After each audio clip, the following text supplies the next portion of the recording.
Hello and welcome to my analysis for the Gunrunner Stakes on Saturday at Fairgrounds. It's part of the Kentucky Derby Trail. There are only 5 horses, so like the Los Alamitos Futurity, it's not going to take too long to get through the field. Let's get going. Number 1 is Built. Built broke his maiden on October 6th at Keeneland by a length and a half over Render Judgment, and if you watch the race, I don't think it was that impressive. Built had to maintain the lead, and he had to work to maintain the lead. And Render Judgment was arguably the more eye-catching of the two, but he couldn't keep a straight line. And the pedigree's probably fine for a 2-turn route, hard spun over Curlin Mare. I haven't really checked the damn line, but it's probably fine. However, I'm gonna pass on him, and let's move on to number 2. Number 2 is Render Judgment. We just mentioned him. He was second to Built, and then he went on to break his maiden, and then he went on to the Kentucky Jockey Club, where he finished 5th, but it was a non-threatening 5th. Let's take a look at the race. We catched him around the far turn, and I think Render Judgment is second to last right now, and he's in the middle, and he's not really moving. It feels like horses are backing up, and he's not really moving, even though the whip is out. And you see First Resort, he's pulling clear of the field. Render Judgment moving towards the inside slightly, and now we can't see him, but I don't think he was really making a move. I think that horses were tired, and he passed a couple of them, and he ended up 5th, but it wasn't really that impressive. Granted, the fractions were slow, 24, 49, and when you have those types of fractions, of course, they favor the front end, but I don't think Render Judgment is for me. I think he's kind of slow. If anything, maybe he's for 2nd or 3rd, but I don't like him to win. Number 3 is Magnitude. Now, this horse did finish 7th in the Iroquois Stakes back in September, but then he returned on November 17, and he won by length in an optional claimer over California Burrito.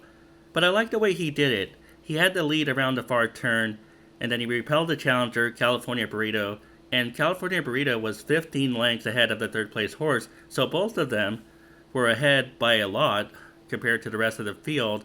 And just the fact that they were 15 lengths ahead of the rest of the field makes me think maybe there was some quality in that win. However, if you look at California Burrito's record, you can see that he exited a maiden claimer before taking on Magnitude. Here we go, California Burrito.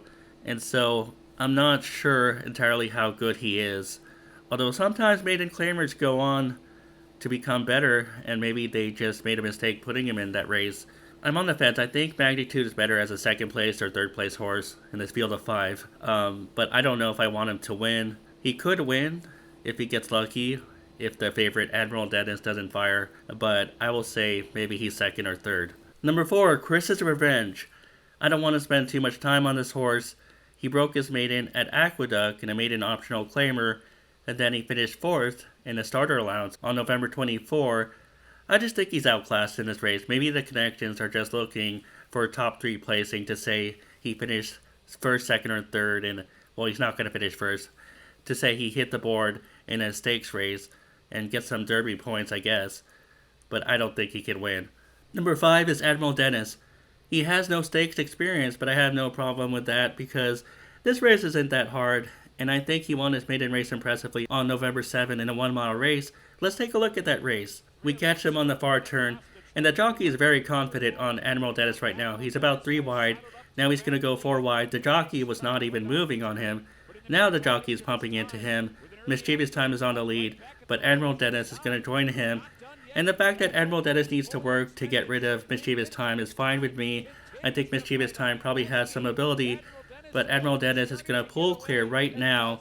And it's a long way back to the 3rd place horse, and Monet's Magic is in 4th, but he's going to move it to 3rd. And Admiral Dennis wins by 3.5 lengths, like I said. And Mischievous Time is in the middle in 2nd.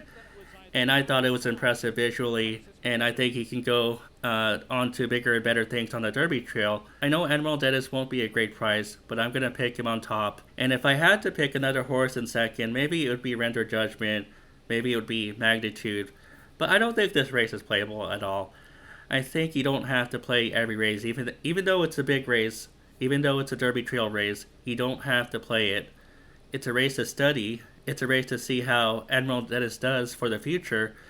But I don't think I'm interested in playing this race. I do think Admiral Dennis will win. And if I had to make an exacta, yeah, maybe Render Judgment, maybe Magnitude in 2nd. But Admiral Dennis is probably too fast for them.